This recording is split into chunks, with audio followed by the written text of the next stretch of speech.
예, 사법행정권 남용 의혹을 수사 중인 검찰이 양승태 전 대법원장 시절 법원 행정처장을 지낸 박병대, 고용한 전 대법관에 대해 어제 구속영장을 청구했습니다. 영장 발부 여부는 이르면 내일 결정될 것으로 보입니다. 네, 이른바 해경궁 김 씨 트위터 계정의 소유주로 지목된 이재명 경기지사의 부인 김혜경 씨가 잠시 후 검찰에 출두합니다. 관련 내용 전문가 두 분과 짚어보겠습니다. 최진봉 성공회대 교수, 손정혜 변호사 나와 계십니다. 네, 어서 오세요. 안녕하십니까? 예. 잠시 후 오전 10시죠. 검찰에 이재명 경기지사의 부인 김혜경 씨가 출석을 하게 됩니다. 해경궁 김 씨 트위터 계정의 소유주로 알려져 있죠. 지난 11월 2일 날 경찰에 출석해 10시간 가까이 조사를 받았습니다. 기소 의견으로 검찰에 송치됐고 오늘 아마 이제 검찰에 소환이 돼서 많은 시간 할애해서 조사를 받게 될 것으로 봅니다. 먼저 손 변호사님. 쟁점이 굉장히 많잖아요. 지난번에 여러 가지 정황 증거가 나왔는데도 불구하고 이재명 측은 한사코, 해경궁 김 씨는 김혜경 씨가 아니다고 계속 주장을 하고 있습니다. 네, 계정 소유주가 아닐 뿐더러 사용한 사람도 아니라고 일관되게 지금 주장하고 있는 상황입니다. 지금 수사기관에서는 막바지 수사에 들어가고 있고요. 얼마 전에는 그 포털 사이트 다음에 어떤 그 아이디가 삭제되고 그리고 탈퇴하고 그 마지막 접속지가 이 지사의 자택이라는 사실까지 확인이 됐습니다. 현재는 교회 홈페이지 아이디도 분석 중이라고 알려지고 있는데요.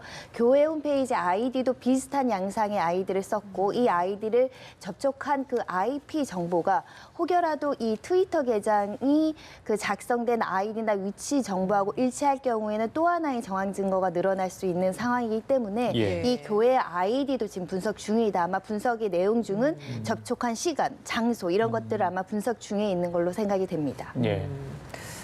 휴대전화는 찾지 못했지만 아이디도 지금 찾아서 이야기를 분석을 하고 있고라고 하니까 혹시나 우리가 모르는 스모킹건을 지난번 압수수색에서 발견했을까라는 또 궁금증도 생깁니다. 근데 사실 지난번 압수수색에서 특별히 뭔가 스모킹을 발견했을 가능성은 낮다고 봅니다. 사실 지난번에 압수수색한 게 휴대전화 2개를 찾겠다고 한 거 아니겠어요. 그런데 휴대전화를 결국 못 찾았고 아이디라고 하는 것도 사실은요. 아이디는 본인이 어떤 정보를 넣으면 자기 원하는 대로 아이디를 만들 수가 있어요. 그러니까 이재명 기사 측이나 아니면 김혜경 측에서는 이건 도용된 거라고 계속 주장을 하고 있고 물론 본인이 쓰는 아이디가 실제로 그러니까 본인이 쓴 이메일이 아이디를 만드는데 사용됐을 수는 있어요. 그런데 누군가가 그 사람 이메일 계정을 알고 있었고 그 계정을 이용해서 아이디를 만들었다고 하면 또 할 얘기가 없거든요. 그러니까 이게 스모킹건이 될 수 있는 상황은 제가 볼 때는 아니라고 보고 그럼 실제 김혜경 씨가 이거를 직접 사용해서 본인의 아이디 해경궁 김 씨든 아니면 정의를 위하여든 그 아이디를 만들었다는 걸 증명해내야 되는데 그 증명하는 게 상당히 어렵다는 거죠. 그리고 이재명 기사 측은 계속 도용돼서 만들어졌다고 주장을 하고 있어서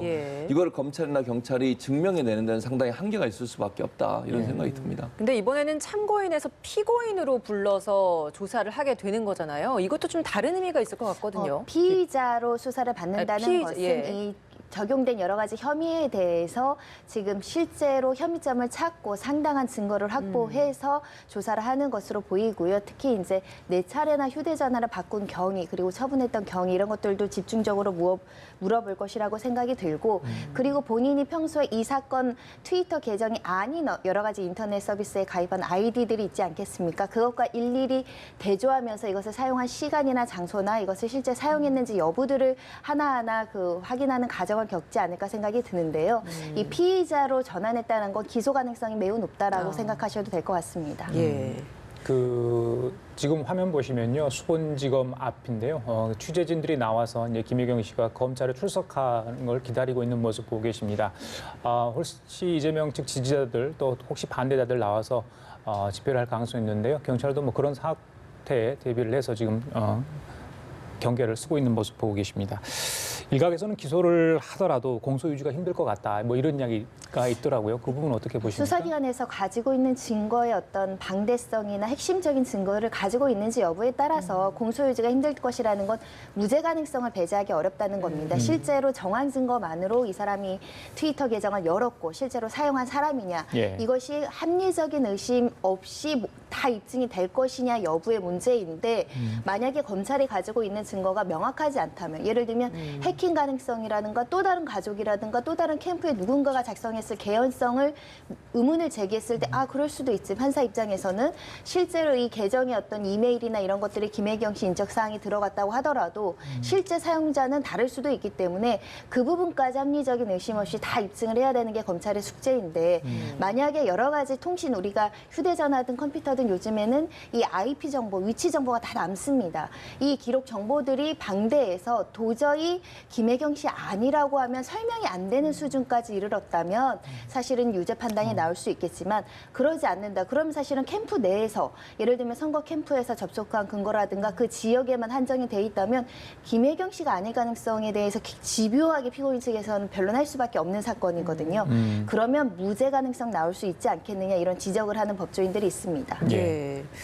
이재명 지사 측에서는 사실 자신과 관련된 의혹에 대해서는 조사가 굉장히 신속하게 진행이 되는데 자신이 의뢰했던 이메일 해킹과 관련된 사건은 지지부진하고 있다라면서 좀 불만을 토로하기도 했는데 그만큼 좀 마음의 답답함이 드러나는 대목이 아닌가라는 생각도 듭니다. 그렇죠. 이재명 지사 측의 입장에서 본다고 하면 이 건 때문에 사실 이재명 지사의 정치적인 입지라든지 이미지가 상당히 타격을 받은 건 분명하잖아요. 어떤 결과가 나오든 어쨌든 논란이 됐었고 또 부인까지 계속 저렇게 경찰, 검찰에 출두해서 조사받고 이런 모습이 국민들 볼 때는 이재명 지사에게 뭔가 있지 않겠나 하는 그런 이제 생각이 이미지를 만들어낼 수 있는 가능성이 높기 때문에 그런 점에서 아마 답답함이 있을 거라고 생각이 들어요. 그래서 이재명 지사 측에서는 어쨌든 이게 유죄가 나오든 유죄가 나오면 더 큰 문제이기도 하고 무죄가 나온다 하더라도 정치적으로 여러 가지 이제 본인의 이미지에 타격이 있었던 건 분명해 보이죠. 그걸 뭐 어떤 방법으로 다시 이제 회복할지는 두고 봐야 되겠습니다만.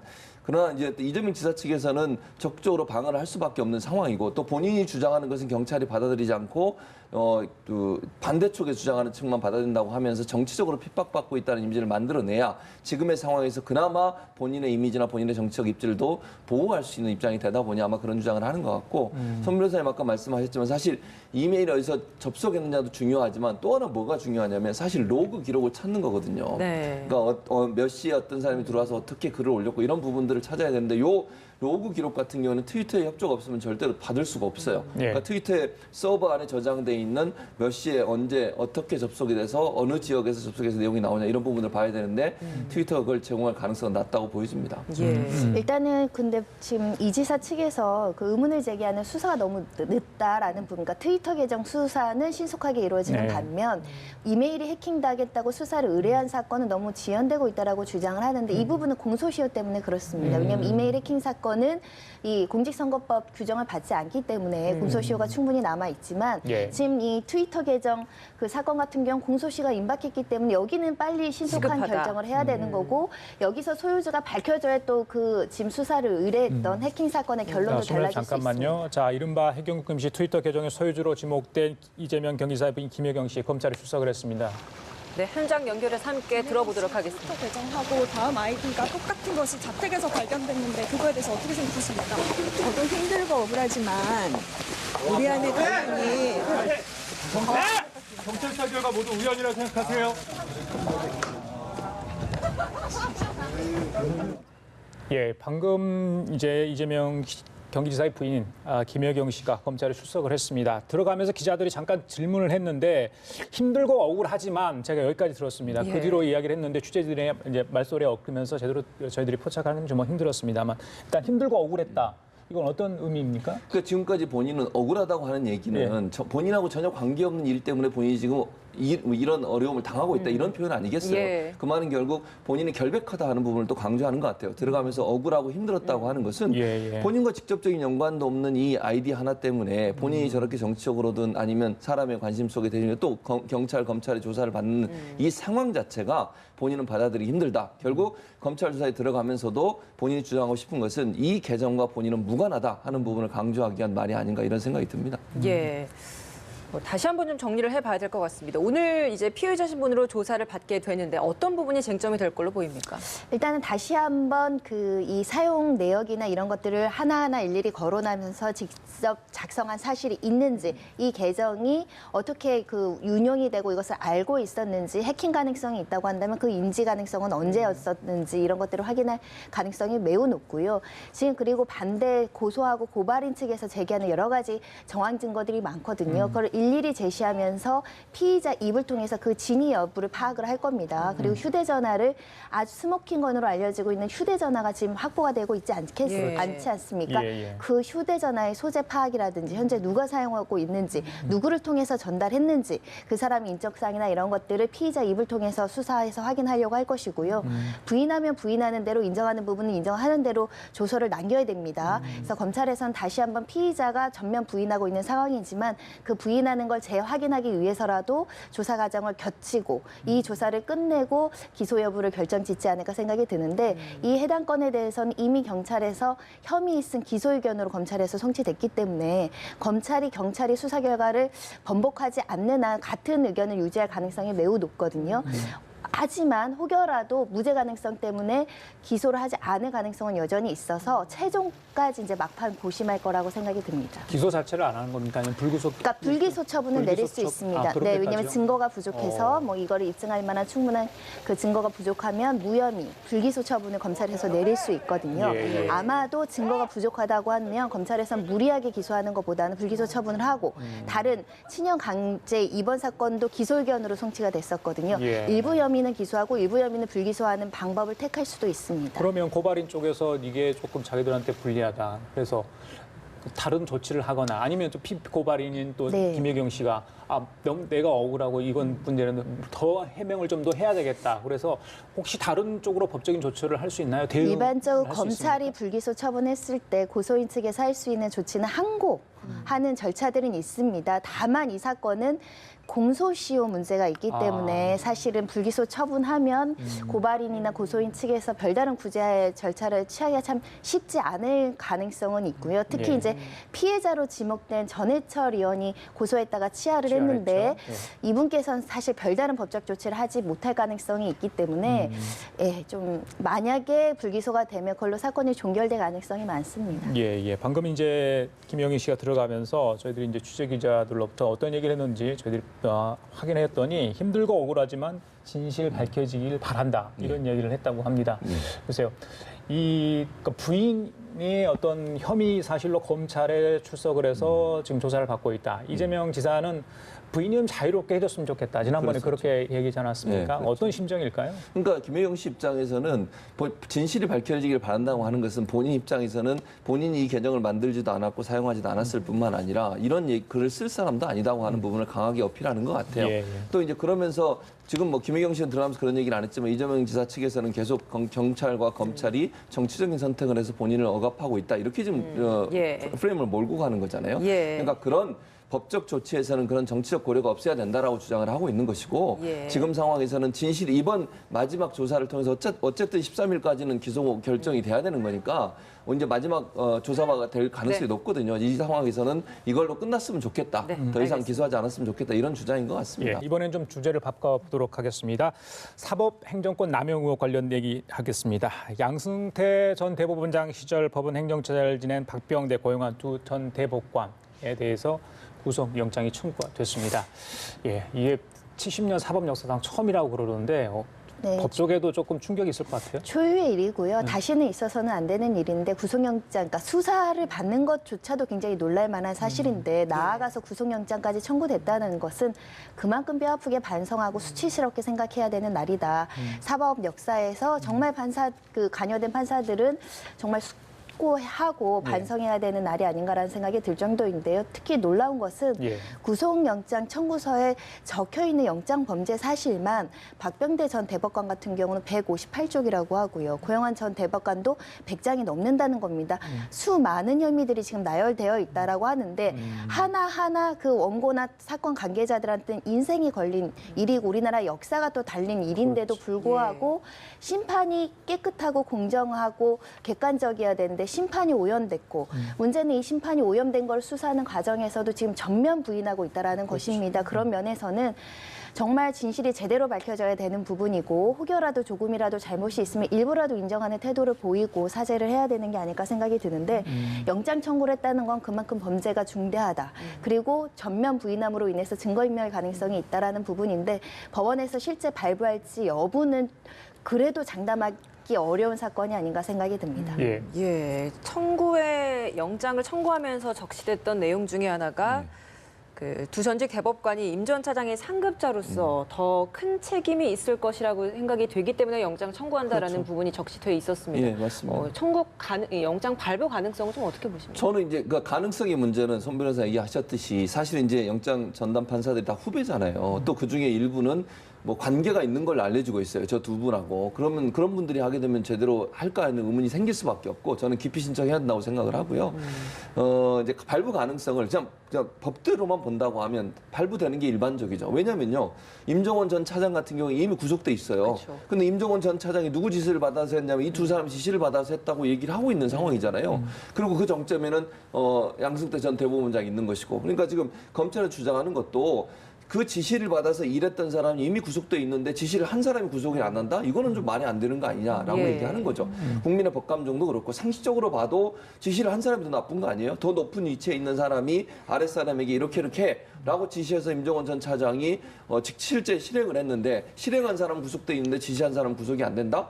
그렇게 되면 정말 법원의 신뢰는 땅에 떨어질 게 아니라 땅 밑으로 들어가야 돼요, 지하로. 지금도 땅에 떨어져 있잖아요. 정말 사법부가 정신 차리셔야 됩니다. 이걸 개인의 어떤 문제 또는 사법부의 어떤 관계 이런 문제 때문에 영장을 발부를 안 하거나 아니면 제대로 된 법적 처벌을 안 했을 경우에는요. 지금도 땅에 떨어져 있는 그 사법부의 그 권위는 국민들이 정말 사법부를 얼마나 신뢰를 안 하겠습니까? 그런 예. 차원에 접근해야 된다고 생각하고 지금의 그냥 법리적으로 본다고 하면 지금 현재 임종원 전 차장 같은 경우에 구속돼 있는 상태이기 때문에 그 사람에게 지시했던 사람은 당연히 구속되는 게 저는 원칙이라고 생각을 합니다. 그러면서 원래 서울중앙지법 영장 전담부가 한 세 곳이었는데 이 사태 이렇게 터지면서 늘렸잖아요. 두 곳 정도. 그런데 이제 이걸 그 시스템에 의해서 돌아가도록 이렇게 배당을 하게 되고, 근데 재척사유에 있을 경우는 영장 전담 판사도 바꿀 수가 있는 거고. 근데 이 두 사람하고 어떤 식으로든 인연이 있을 것 같은데 그 판사의 어떤 누가 맡을지 여부 그거는 이제 누가 결정을 하게 되는 겁니까? 만약에 결정된다면 시스템이 아니라 다른 기준으로 움직이게 되는 건가요? 그러니까 그 무작위로 이제 배당을 하는 것인데 예. 문제는 배당에 대해서 특수한 관계가 있다고 한다면 스스로 회피할 수 본인이 있습니다. 회피할 수 재척하고 있고요. 기피 사유들이 있으면 회피할 수도 있는 사건인데 문제는 예. 지금 말씀하신 것처럼 영장 전담 판사 중에 관계가 없는 사람을 찾기가 어려울 겁니다. 왜냐하면 오랜 수십 년 동안 판사 생활을 하신 분들은 한 번이라도 같은 지역 내에서 같이 근무를 했다거나 또는 아는 사람과 한 다리만 건너면 다 알 수 있는 사람이고 통합해서 모임도 많고 여러 가지 위원회나 이런 것들을 통해서 알려면 알 수도 있는 사이거나 적어도 선배였기 때문에 워낙에 또 입지 전적인 인물입니다. 그렇지. 이분들이 그 내부에서 평판이나 이런 것들 내부에 그 굉장히 높은 상급자의 지위 있기 때문에 사실 모르거나 관계가 없는 판사를 찾기 어려울 정도라고 생각하면 그래서 특별재판부 뭐 도입 논의도 할 수밖에 없는 것이 법원이라는 판사 숫자도 적고요. 그 안에서 관계없는 사람을 찾기가 참 쉽지 않다. 그런 생각이 드는데 어찌됐든 그 본인의 어떤 사적인 관계보다는 객관적인 기준으로 영장 청구에 대해서 충분히 심리를 할 것이라고 생각이 듭니다. 예. 지금 임종원 전 차장 말씀하셨는데 공무원 관계로 다 적시가 돼 있다는 거예요. 근데 임 차장은 구속이 되어 있는 상황이고 임 차장이 일부는 상급자들의 지시를 받아서 나는 이랬을 뿐이다라고 이야기를 한다면 예. 그것도 중요한 증거가 되는 겁니다. 그 진술 자체가. 그러면 그 상급자들은 지금 검찰 관계자 설명은 오히려 상급자로서 더 큰 권한을 행사할 수 있는 지위와 책임이 있었기 때문에 임 전 차장보다 더 중대성이 있다라는 겁니다. 마찬가지로 증거인멸 가능성까지 인정을 할 수 있다고 한다면 구속영장 발부도 가능할 수 있는 사건인데 혹여라도 공범관계로 적시가 됐는데 증거가 부족한다던가 유일한 증거가 임종원 차장의 진술만이라면 진술만으로 영장 발부하는 건 부담스러울 수 있거든요. 여러 가지 좀 정황을 고려해 봐야 되지 않을까 싶은데 만약에 영장이 기각된다면 예. 아마 후폭풍이 굉장히 거셀 거라서 그 부분도 영장 그 담당 판사가 굉장히 그 책임감 있게 부담감 있게 이 사건을 바라보지 않을까 생각이 예, 듭니다. 그러겠네요. 예. 네, 이렇게 영장 관련된 이야기가 나오고 나서 구속이 만약에 된다면 그 다음은 사실 양승태 전 그렇죠. 대법원장 아니겠습니까? 네, 최근 맞습니다. 검찰이 또 김앤장을 압수수색하면서 거기에서 나왔던 것이 양승태 전 대법원장과 강제징용 관련된 피고인 측 변호사, 그러니까 전범기업 측 변호사가 김앤장이었는데 그럴 수 있죠. 그 변호사과 접촉을 했던 예. 정황이 지금 나타난 상황 아니겠습니까? 그러니까요. 그러니까 참 국민의 입장에서는 황당하기도 하고 어떻게 대법원장이 그럴 수가 있을까. 대법원장이라고 하면 사법부의 가장 큰 수장이잖아요. 그러면 정말 중립을 지키고 객관적인 판사로서의 역할을 잘 하셔야 될 텐데 한모 변호사라는 분도 이분도 대법원에 근무한 경력이 있대요. 그러니까 아마 안면이 있고 대법원에서 근무하면서 알았던 것 같아요. 이 사람이 김앤장으로 가서 일하면서 이 강제징용 피해자 사건 같은 경우에 대법원에서 파기환송하는 바람에 재상고를 했잖아요. 거기서 네. 전범기업이 재상고를 했는데 예. 그 재판을 김앤장이 맡아서 했는데 그 담당 변호사였던 한모 변호사가 대법원장 만나서 여러 가지 논의를 했고 그 논의 과정에서 지금 사법농단에 문제가 되고 있는 외교부에서 문서를 보내면 이 외교부의 문서를 토대로 해서 이 부분에 대해서 좀 더 한일 간의 관계 때문에 좀 그 징용 피해자에게 부정적인 그런 어떤 판결을 내리는 것으로 이렇게 정리가 돼서 운영됐다라고 지금 알려지고 있잖아요. 그런 여러 가지 상황을 봤을 때는 정말 그 대법원장이 과연 그러면 한쪽 편, 양쪽에 지금 피고와 원고가 있을 거 아니겠습니까? 예. 그 피고와 원고 사이에 두 사람 다를 놓고서 얘기해주거나 두 사람 다에게 얘기해준 게 아니라 한쪽 변호사만 불러가지고 논의도 하고 상의도 하고 또 김앤장에게 정보도 주고 뭐 그랬다고는 아직까지 확인된 게 아니니까 제가 확정적으로 말씀드릴 수 예. 없겠습니다만 앉아서 얘기하면서 그런 얘기 안 나왔겠어요. 그러면 대법원 이런 얘기 하겠습니다. 이렇게 할 예정입니다. 이런 얘기 충분히 우리가 의혹을 가질 수 있는 부분이에요. 그러니까 만나는 것 자체가 저는 이게 별로 좋지 않다는 거죠. 왜 사건을 담당하는 대법원장이 그 사건이 지금 대법원에 계류되어 있는 상태에서 김앤장의 변호사를 만나가지고 여러 논의를 했다고 하는 자체가 사실은 국민들 입장에서 봤을 땐 제대로 된 재판이 이루어졌을까 하는 의문이 생기기 때문에 예. 그런 점에서 사실은 양승태 대법원장의 조사는 불가피하다. 그리고 지금 현재 그 모든 임종원 전 차장도 그렇고 두 명의 대법관 이번에 이제 구속영장 심사를 받게 되는 이 분들하고 양승태 전 대법원장하고 공범관계로 다 적시가 돼 있는 상태예요. 그러면 이거는 당연히 조사를 해야 돼요.